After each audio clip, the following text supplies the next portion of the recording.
কেউ নিয়েছেন হাতে, আবার কেউ বা নিয়েছেন ঘাড়ে, কেউ কেউ আবার সাপ নিয়ে করছেন খেলা। তাদের মধ্যে নেই কোনো ভয়। শোভাযাত্রার মধ্য দিয়ে কি অদ্ভুত আনন্দে মেতেছে তারা। বলছি সাপ বা নাগ উৎসবের কথা।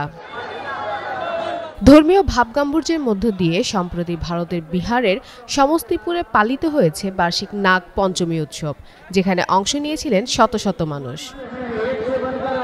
নাগপঞ্চমী একটি ঐতিহ্যবাহী পূজার দিন, যা ভারত, নেপাল এবং অন্যান্য দেশের হিন্দু, জৈন এবং বৌদ্ধরা পালন করে থাকে। হিন্দু পঞ্জিকা অনুসারে সাধারণত শ্রাবণ মাসের শুক্লপক্ষের পঞ্চম দিনে এবং ভারতের কর্ণাটক, রাজস্থান এবং গুজরাটে কৃষ্ণপক্ষের নাগপঞ্চমীর পূজা অনুষ্ঠিত হয়।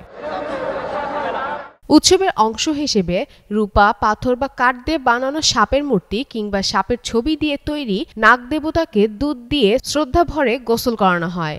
এই দিনে দুধের নৈবেদ্য এবং মন্ত্রের সাহায্যে জীবন্ত সাপ, বিশেষ করে গোখরা সাপের পূজা করা হয়। পাঠ করা হয় নাগপঞ্চমীর ব্রতকথা।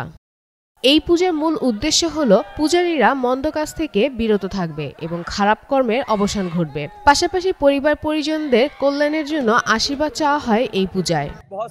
এই মেলা 300 বছর ধরে চলে আসছে। এটিকে বিশার মেলাও বলা হয়। এটি সিংহাঘাটে অনুষ্ঠিত হয়।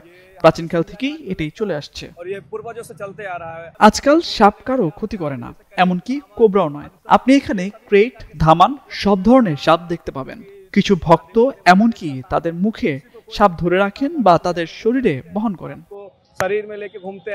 দেখা যায় উৎসব শুরু হওয়ার কয়েক সপ্তাহ আগেই অংশগ্রহণকারীরা জেলায় জেলায় ঘুরে সাপ সংগ্রহ করতে থাকে এবং শোভাযাত্রার জন্য সেগুলো সংরক্ষণ করতে থাকেন। এই উৎসব বেশিরভাগ সময়ই জুলাই অথবা আগস্ট মাসে পালন করা হয়, কারণ তখন ভারতে বর্ষাকাল শুরু হয় এবং সাপ সংগ্রহ করতে সুবিধা হয়। হিন্দু পৌরাণিক কাহিনী অনুসারে যমুনা নদীর একটি অংশে বাস করত বিষাক্ত কালিয়া নাগ। এই সাপের বিষাক্ত নিঃশ্বাসের কারণে দূষিত হয়ে যায় নদীর পানি। পরে শ্রীকৃষ্ণ এক যুদ্ধে কালিয়াকে পরাজিত করলে পাতালে ফিরে যেতে বাধ্য হয় সেই নাগ। তখন থেকেই এই রীতি চালু হয়। মন্দকে তাড়াতে এবং খারাপ কর্মকে বাতিল করতে সাহায্য করে বলে বিশ্বাস করেন সনাতন ধর্মাবলম্বীরা। যদিও ভারতে সাপ ধরা অবৈধ, স্থানীয়রা নিয়ম উপেক্ষা করে প্রতি বছর শ্রাবণ মাসে এই উৎসব পালন করে। তবে উৎসব শেষ হলে সাপগুলোকে আবার জঙ্গলে ছেড়ে দেওয়া হয়। ফাতেমা ফাতেজান, যুগান্তর নিউজ।